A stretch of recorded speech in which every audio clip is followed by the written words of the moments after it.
Every year we try and hammer out some sort of agreement here. Bring you people in, present you with a halfway decent program. You don't even have the guts to follow it through. Now I tell you what happened. You went back down on their work. That's right, and the way I heard it was that they got a little bit of flack from the membership regarding the tentative agreement that we reached, and the committee folded. Hold it! Just to set the record straight, the committee never promised to recommend the company's proposals. Right. We said we take it back to the membership and let them decide. We shook hands on the tentative agreement. In my book, that's a recommendation. You call this committee a bunch of liars? Now, let's not get upset about this thing. The union committee did exactly what they told you they would do, and the membership rejected it by secret ballot. We happen to know this thing would have been ratified if you people had done your job. Hell, it's hard to get the membership to buy anything these It's hard days. to find responsible union leadership. What about responsible management? You're damn right. I'll tell you why this contract got turned down. Because your damn foremen were all over the place on the expiration date trying to sell it to the members on the shop floor. Oh, I thought we all agreed to keep negotiations in this room. Now, you can try and go around this committee if you want to, but I want to tell you one thing. You want a contract, you damn well better start dealing with us. Labor and management at the bargaining table, engaged in a great American pastime, collective bargaining, the means by which over 20 million working Americans reach agreement on wages, hours, and other conditions of employment in commerce, transportation, industry, and the public sector. Collective bargaining has been a matter of public policy since 1935. It's in a constant state of evolution, continually challenged to respond to a fluctuating economy, technological improvements, and a workforce that's young, well-educated, restless for change. New and complex issues provide new challenges to the process. It's a dynamic process, one that depends on people to make it work. And these people play a unique role in making collective bargaining one of the most vital and yet least understood encounters on the American social and economic scene. Excuse me, sir, you through with this?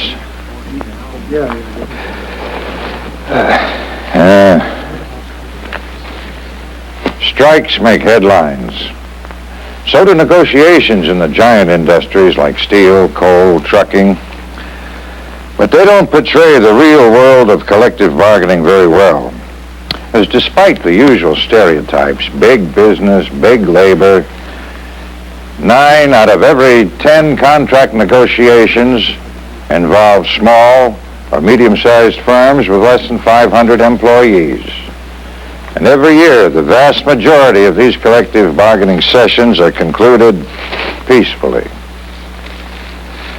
Now, these folks here are engaged in one of America's last frontiers of grassroots decision-making. This is where the shots are called. Representing management, an industrial relations specialist who handles contract negotiations as well as day-to-day labor relations matters.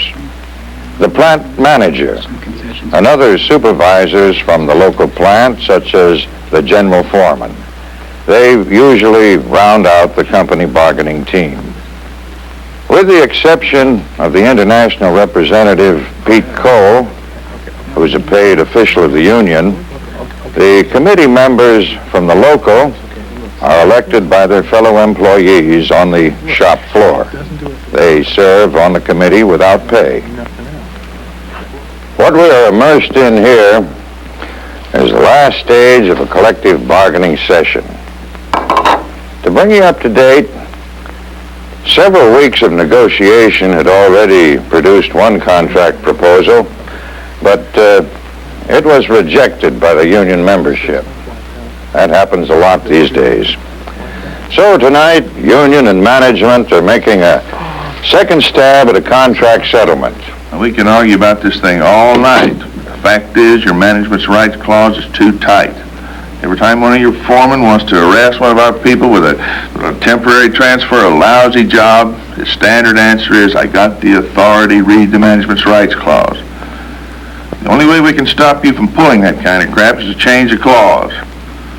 Speaking for the International, I'm telling you it's got to be changed. Speaking for the company, I can tell you in equally strong terms, it's not going to be changed. I represent the company in negotiations at least 10 other plants, and this is standard language in every one of those contracts.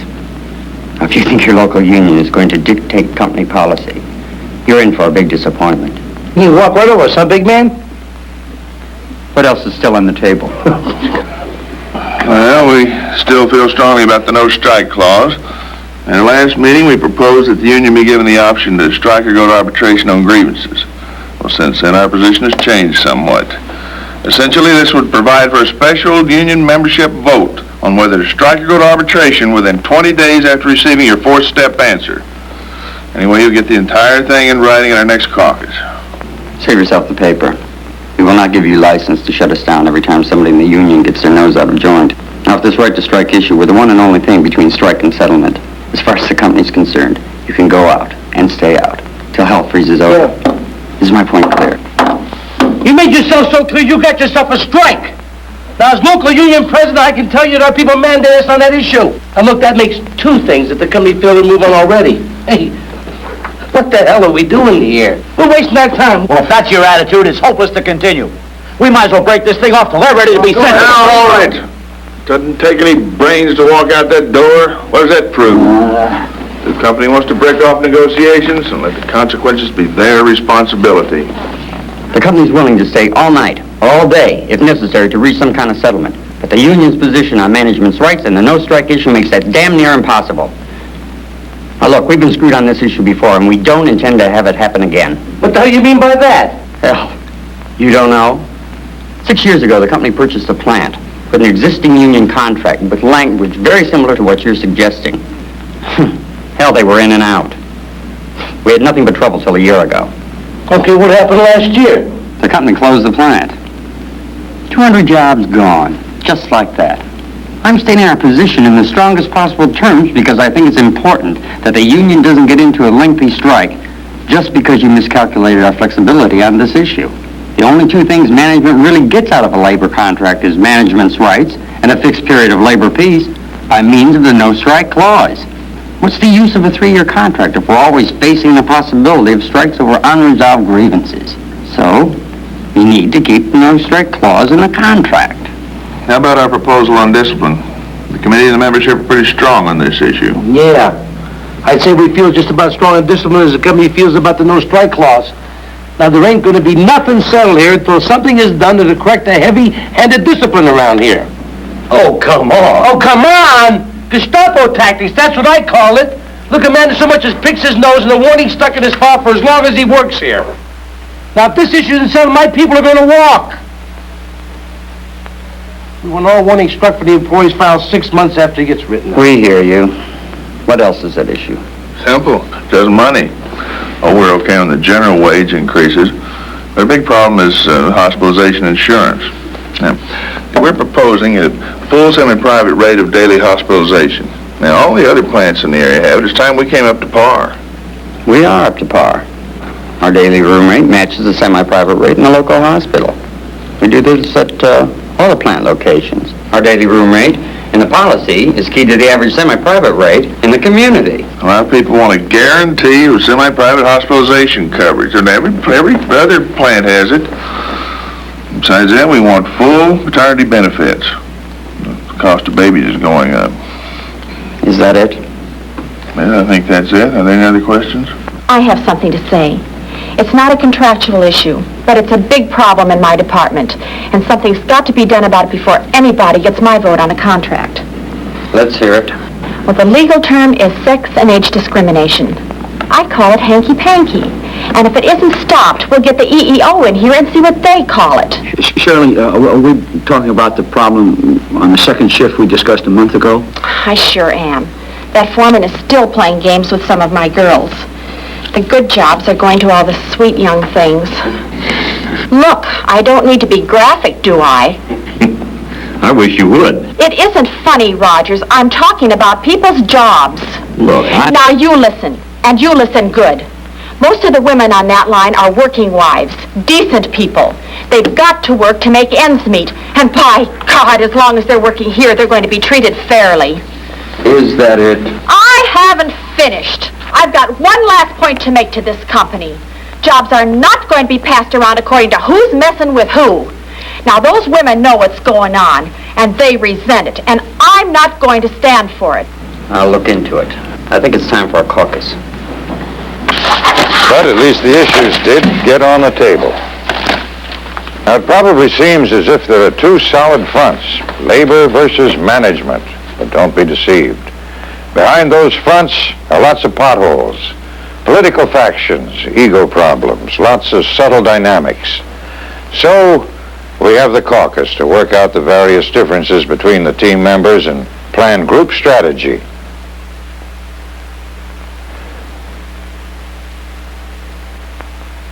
The first thing I want to know about is Shirley's problem. The last thing we need around here is an EEO complaint. Once those guys get in the door, they'll start sniffing around all the other plants, too. Hell, I thought that situation was all taken care of. Bo, didn't you speak to that foreman? Oh, I said something to the boy, but he's a fairly new foreman, and he still likes to fool around some. Well, you know how it is. No, I don't know how it is. But I can tell you how it's going to be. Now, he won't use his position here as a foreman to gain favorites or to fool around. Now, if he wants to get laid, he can go ahead back on the clock. Now, I'm 100% in agreement with Shirley on this, and I won't tolerate it. And you can tell that to all your foremen. So you see our problem. The company's not going to move on anything. I don't think they're bargaining in good faith. Joe, there's a fine line between tough, hard-nosed bargaining and bad faith bargaining, at least from a legal standpoint. Well, they're probably saying the same things about the union right now. At least they found that they can't screw around with us like they did the old committee. Watch it. Next contract, you'll be the old committee. Then they'll be trying to crucify you. We're trying to be fair. That ought to be enough to satisfy the members. I hope you're right. But no matter how hard you try, there'll be a lot of them that won't even thank you for what you did today. And they'll want to know what you're going to do for them tomorrow. Tell me about it. Beginning to find that out. The membership expects miracles and the company won't move on anything. This committee's cut right in the middle. We're just trying to get the job done. I think we're being reasonable. Whether you're being reasonable is not the point. The point is, are you being practical?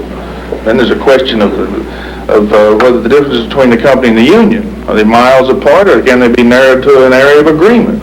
What about management rights? Can we put both those aside for the moment and concentrate on medical insurance? No way. As far as I'm concerned, everything stays on the table until we resolve the discipline issue. Is that hard an issue? Well, you damn right it is. Just like I told the company, we're as strong on discipline as they are on a no-strike clause. And these old bastards maybe used to be pushed around, but these new people won't take that kind of treatment. They're a new breed. There's nowhere we can budge. Just the other day, a foreman threatened to suspend a man who refused to work overtime. You know what he told the foreman? Says, you can't suspend me. Foreman says, why not? Guy threw down his tools and said, because I just quit. That's classic. That's the way people are now. These new kids won't take any kind of hassle on the shop floor. Been having a lot of discipline problems lately. Jesus, every time you turn around, someone's getting a warning slip. Okay, I'm convinced. You think that's one of the reasons they turned down the contract? A damn big one. When the membership found out we were willing to back down on the discipline issue to get a complete economic package, they hit the ceiling. Made me feel like a damn Judas. The way things go now, that warning hangs over a man's head as long as he works here. Is that really a practical problem? Wouldn't an arbitrator ignore an obsolete warning? Don't get us started on that. Look, before you started to serve our local, we lost 1 discharge in 3 discipline cases last year. That's when the issue came up. Been hot ever since. You mean time limits? That's right. In one case, the company brought out warning 6 years old as arbitration evidence. The arbitrator never blinked an eye. More to it than that, What Joe. do you mean? Let's face it, that guy had 10 warning slips in his file. A model employee, he wasn't. All right, maybe that's so. But the members are still pretty hot about losing 4 cases in a row. Okay, We're hanging tough on some shut-off point as to how long a warning slip can remain active in a man's personal file. That's right. Take care of the foreman. Okay, what's the big problem on discipline? A lot of new people that want to have their own way. It's got to go deeper than that. It does. Hell, Dale, it's a combination of things. It's the times, growth, changes, new people. Hell, when I came down here 15 years ago, we were the first industry to set up here. Helped set up the plant myself. Started with 50 people. Watched it grow to what you see here today. They were good people, hard-working, dedicated. So what's changed? Well, for one thing, the union came in 10 years ago. Oh, come on, you've got to do better than that. Well, as long as we kept the wages ahead of the area average, everybody seemed satisfied. Up until 3 years ago. So how come we've had so many problems the past 3 years? New employees and a new committee. Hell, Dale, I don't even know these people anymore. Half of them got less than 5 years seniority. The new committee read the handwriting on the wall. Promised these young people to move. This place has been in an uproar the last couple of years. The young guys hassle the committee, and the committee puts the screws to us. Did you know that in the first 7 years we only had 4 cases go to arbitration? But in the last 3 years we've had 15 cases go to arbitration. Well, you could talk to the old-timers and work the problem out. The union didn't butt in. Well, the younger employees rebel against everything. So we've had to take a hard stand and tighten up on discipline. Hell, that's all these kids understand nowadays. Well, from what I hear, discipline's the key to settlement. The union's pretty adamant about a cutoff point for wiping out old warnings. But after 6 months, I mean, hell, we might as well give them a key to the plant. He's right. Okay, not after 6 months. But we do have a cutoff point of 2 years at some of the other plants, and it's worked out pretty well. Do you think you could live with 2 years here? I don't like it, but I guess I could live with it. What about you, Bo? Oh, if a man keeps his nose clean for a couple of years, I guess you could say we made our point. After all, we're not out to punish people. We just want to straighten out a man who's got off the track, that's all. That may be the price we have to pay to the union. Get them to drop their proposal against management's rights and the no-strike issues. You think they might go for that? Maybe. Who knows at this point? Okay, we're agreed on discipline. Now, what about insurance? The company claims their hospitalization is equal to the semi-private rate in town. Is that right? Well, that's fine for the folk that live here in town, but most of my people drive in from the next county. Hospital rate out there can run almost $20 a day higher than the one here in town. The fact is, this plant draws its employees from a 4-county area. The hospital here is the cheapest of all the county hospitals. The membership see it 4 different ways, depending on where they live. They figure the only way to make sure they got enough coverage is for insurance to pay the full semi-private rate for any hospital they go to. Well, it only cost them anything to cover the cost of a semi-private. I understand that. The differences between a fixed rate and a guaranteed semi-private are negligible. But when you tangle with corporate policy, you're going to have to ante up for 10 other plants. Sometimes it's easier to get more actual money on an item such as wages that's negotiable at the local level. Doesn't affect corporate policy. I get a little tired of hearing corporate policy thrown at us all the time. Corporate policy locks us into a fixed hospitalization rate, comparable to the semi-private rate in each location. We can't move on that. Hell, even our salaried people have the same plan as our hourly people. But that doesn't seem to impress them. Well, I'll tell you what's bugging them. Our rate is tied in the county general hospital right here in town. Now, some of these guys live in other counties. I mean, their rate can run $10 to $20 more than the people right here in town. Do we have that many employees from outside the county? Oh, hell yes. We draw our workers from a 4-county area. Now, some of them come in from 40 or 50 miles out. It's the folks from outside that are raising hell on that issue. Supposing we were to take the term local average and expand it to read 4-county average. Do you think corporate would buy that? I don't know, but it's worth running by headquarters. Well, I'm sure glad it's you. And not me, partner. If I can get the company to come along with your little play on words, I think we'll be able to go along with the union on full maternity benefits. I don't know how far we're going to get on hospitalization, but the company should be ready to move on full maternity benefits. Well, I sure hope so. We need to boost maternity benefits. The old committee let 2 contracts go by without any improvements. So why should they care? They were too old to make babies. The newer members are just starting their families. I'll be worth a few votes among the younger ones. Younger ones, my ass. You know, I'm getting tired of hearing how we gotta do this and we gotta do that for the younger members. When's somebody gonna start paying attention to members with seniority? Look, we got the union in here 10 years ago. We built the union. Damn it, we got you some of the benefits that everybody seems to take for granted now. And I'll tell you something else. I'm getting tired of being stalled every time I ask about something. Now, what are you gonna do about the skilled trades increase, Sonny? Well, that's going to be a little tough. We took it off the table last week. Well, then you better get it the hell back. Looks like we got ourselves a contract.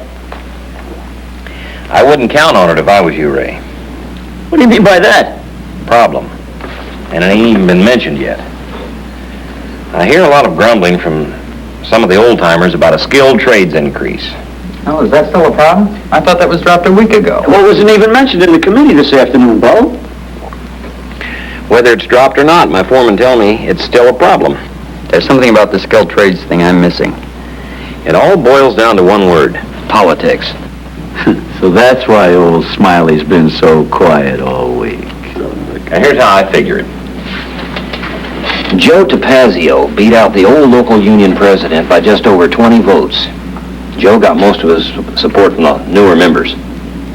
Now, Smiley is the only holdover from the old committee. And besides the skilled tradespeople, he still has a lot of influence on the older employees. He's their voice on the committee. So the skilled trades issue is pretty much a power struggle. Right. The way I understand it, a lot of the young Turks started griping about all the extra money for skilled trades, so the committee decided to drop it. All that extra money? Hell, they only asked for 30 cents for the entire 3 years. How does that figure out? Well, 10% of the workforce, 10% of 30, that's 3 cents an hour for the whole package. Well, if you think it's that important, I'll see if I can have it authorized by corporate. But the union will have to bring it up. Well, if they do, I'd be in favor of it. We can raise them 10 cents a year. That only figures out to a penny a year overall. What the hell, we can afford it. Let me make sure I understand where we're at. We'll go for a 2-year wipeout on disciplinary warnings, if the union will drop their proposal on management's rights and the no strike clause. Once we're over that hurdle, we should be able to negotiate the rest. I'll check with whether company's definition of average semi-private can be stretched to 4 counties. Full maternity benefits are okay if we can settle the semi-private thing. The union brings up the skilled trades issue. We'll try for 10 cents a year. Well, that's worth a try. Ray? Sounds okay to me. Hey, anybody here named Malloy? Yeah. Hey, you got an outside call from New York. Great timing. Yeah, the switchboard's closed. You got to use the phone out there down there. Wait till I lay this on headquarters. They get so excited sometimes. Anyway, the point is, it's during these separate conferences that both sides analyze and discuss where they're really at, as contrasted to their official bargaining position. Now the hardcore negotiations can begin. Each side has some ideas, some bargaining flexibility to start moving toward an area of agreement. But both sides use essentially the same strategy. Don't give up more than you absolutely have to reach a settlement. Well, it's time to get back to the main arena. They're sure taking their time in there. You know what I think? I think the company decided to take us on. Did you hear the way that jerk threatened us? How do you figure that? Well, he talked about that plant they closed last year. Now, I call that a threat. You asked him a question, he answered it. I'll tell you something else they didn't even mention. The same company took a 6-month strike a few years ago, this very same issue, the no strike clause. 6 months and not one word was changed in that contract. We know they're tough. We live with that every day. So maybe we gotta let that one pass. But what about hospitalization? That wouldn't cost them nothing but a penny or two. You willing to stay out over that penny and take on the whole But corporation? why the hell not? Somebody's got to lock horns with this company. That won't be us. You know what that'll cost your people? What about the union? You know what $40 a week in strike benefits would amount to for this local? Yeah. 40 times 500 is 20,000 a week. So you've done your homework. Well, that comes to something like $100,000 a month out of the International Strike Fund. You think that penny's worth it? That's what we pay dues for. Yes, to support a legitimate strike, not to... Who the hell side are you on anyway? Side hell. If you think the membership will go out over something like the cost of a semi-private room, then that's your decision to make. But I've been pounding on this table long enough to know when the line is drawn. You remember when the company warned us not to miscalculate their position on the no-strike clause? Well, let me put it another way. If you're planning on taking your people out on a long strike over an issue such as this, you better damn well go in with your eyes wide open. Are you saying the membership won't back us? I'm simply saying you better tell them what's going on. 2 or 3 weeks, they'll turn on you and want to know what the hell this strike is all about. And if the strike goes sour, they'll blame the committee, you. What do you think we should do? I think you should get off of this BS and zero in on the real priority. Some of the people told me, don't even come back to us unless you get the right to strike on grievances. What can we do? The membership gave us a mandate to change that no-strike clause. Mandates for errand boys. The membership didn't elect you for that. They elected you to be leaders at the bargaining table.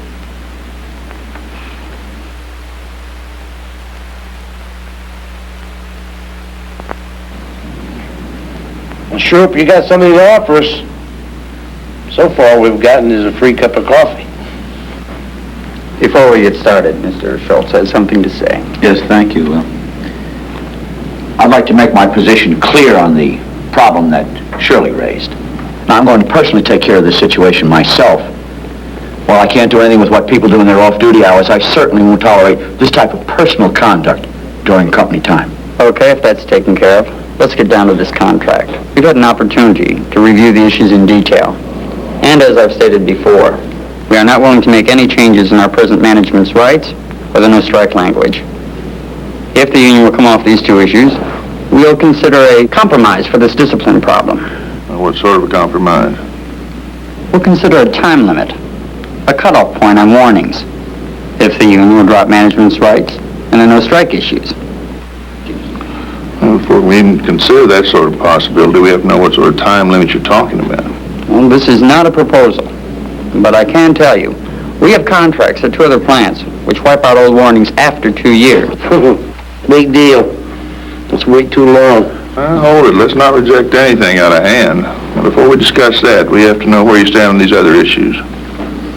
Well, on the hospitalization issue, we can improve maternity benefits if the union will get off this semi-private thing. Well, the committee feels pretty strongly that we need full semi-private to sell a contract. Look, if the union is hell-bent on this full semi-private thing, we've got problems. Now, I've talked to corporate on this, and believe me, strike or no strike, it's just not in the cards. What is in the cards? We might find a way of improving the hospital rates within the parameters of corporate policy. Like how? Maybe we could work out some type of average figure based on the hospital rates in the 4 counties. Well, that's an angle I hadn't thought of. And what about maternity? That depends on if we can work out the problems with semi-private. Give us a few minutes. We need to caucus.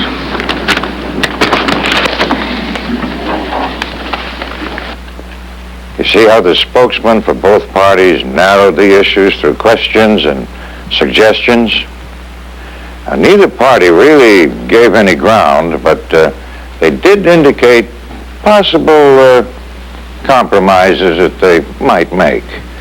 It's in this sensitive stage of negotiations that they feel each other out with questions and indications without disclosing their actual settlement position. And they listen very carefully to what the other party is saying. 2 years is way too long to have a warning hang over a man's head.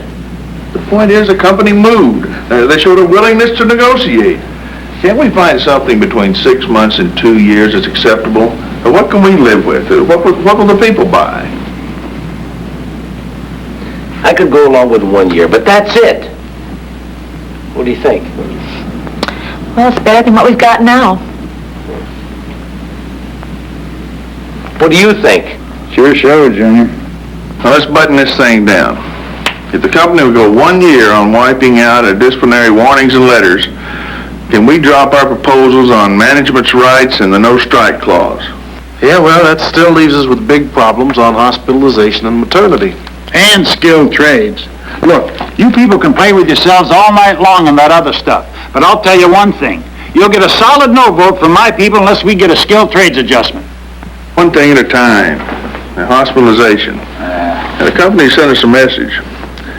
If we drop our semi-private thing, I think they'll try to get clearance on the 4-county average rate. It's still not up to what we want.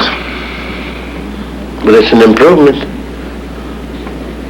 Look, if we got that, and full maternity, and 1 year on discipline, I think we might be able to sell it to the members. What do you think? Well, what about skilled trades? You let me work on that. How's it look? Think we'll wrap it up tonight? I don't know. Tough committee, tougher issues. You know, I'm getting a little old for trench warfare. Yeah, I know what you mean. Me too. What seems to be the big hang-up? Discipline. A 2-year deal just won't fly. If you expect to get a committee recommendation, you're going to have a 1-year wipeout on disciplinary warnings. No way. I said we could live with 2 years, but slicing it to 1? Hell, that'll give me problems in all the other plans. Well, it's too bad, but my folks won't buy 2 years. That's just too long for a warning slip of on tardiness or some other nitty thing we hang over a person's head. Maybe so. But 1 year's not long enough for some creep who's a habitual offender, or who's been involved in a serious infraction. You know, this is just a thought, but it might be a solution to the problem. What do you think about 1 year on warning slips and 2 years on serious infractions, such as disciplinary layoffs? It's worth considering. It'd be simple if this were the only plant. Man, this coffee is rough. Yeah. Listen, keep it away from that local president of yours. He's hopped up enough already. What do you expect? He's got a lot of pressure on him from the membership. They're the rough ones. Some of them have all the answers. You know, they haven't had the union card 2 weeks till they start telling the union how to run their business. Joe's beginning to find out you can't please all the people all the time. Apparently he's not scoring any points for the skilled trade folk. Funny you should mention that. I've been trying to find a way to get some money on the table for skilled trades. Simple. Propose 10 cents a year. It's not that simple. Joe won't propose it. Why not? He didn't get the skilled trade vote. But that and that hospitalization proposal of yours, we might have a deal. If I can get the go-ahead from corporate for wipeout on warnings, a 4-county hospital average, and a wage increase for skilled trades, I'm going to want a recommended settlement. That'll be ratified. Hell, if this package gets turned down again, I may be on the bricks myself. I'll see what I can do. Who knows, it may be an opportunity for my new president to mend some fences with the old-timers. Yeah, but remember now, I need a full committee recommendation before I can move. Oh, you let me worry about that. By the way, on that skilled trades adjustment, what would you say to 15 cents first year and 15 cents second year? Hey, you're front-loading it. The best we could do is say 10 cents a year for the first 3 years. Come on, you gonna let that stand in the way of a settlement tonight? Who knows? Oh, well. Look, I've got to get back to my committee and see if we can put this thing together.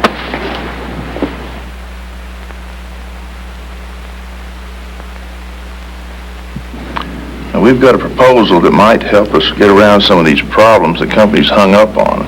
If, and that's a big if, the company can come up with some improvements on the hospitalization insurance. Let's hear your proposal. Well, the union's willing to drop its demands on management's rights, and the no-strike clause of the company will help us wipe out those warning letters. What do you have in mind? Well, a routine warning should be removed from a personnel file after 1 year, and a warning letter which involved a disciplinary layoff should be pulled after a year and a half. Make that 2 years, and we can put that one to bed. How would that work? Well, we'll put language in the contract to effect that after an appropriate period of time, the warning cannot be used in any future disciplinary procedure or introduced as evidence in any grievance or arbitration hearing. Would you actually pull the warning slip from the file and give it back to the employee? I hadn't thought about that, but I don't see why not.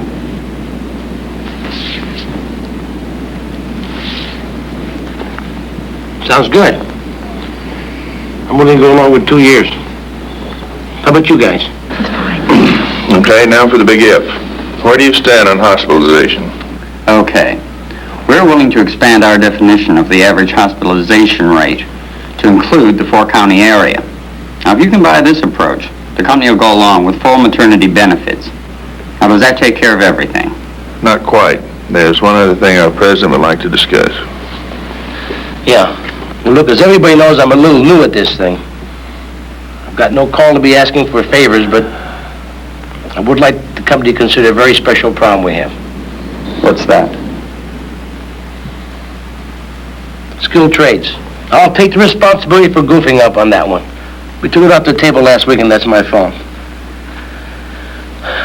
But I'll tell you right here and right now, I'll give my personal recommendation to this contract if you people will give some consideration to skilled trades increase. You're telling me you'll give a full recommendation if the company will agree to a skilled trades increase? Well, that's what I said. That goes for the entire committee, too. You right, guys? Right. And you too, sweetheart. Last week it was on the table at 30 cents for the first year. Is that still the union's position? Hey, we're reasonable people. 15 and 15. 15 cents now and 15 cents next year. You're a tough man, Mr. DePazio. You've got a deal. We've got a deal. All right. That's it. Pulling teeth. Let's get out of here. That's it.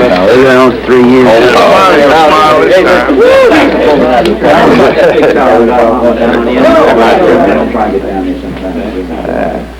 Well, what did you expect? A strike?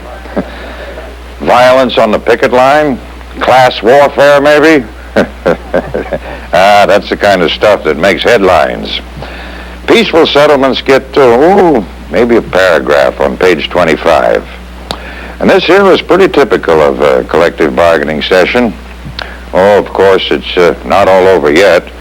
The committee has to take the package back to the union membership, has to be ratified by a secret ballot, but chances are it will be, because everyone here got at least a piece of what they were after. And that's how you judge whether the negotiations have been a success or not. Well, good night. See you in another 3 years.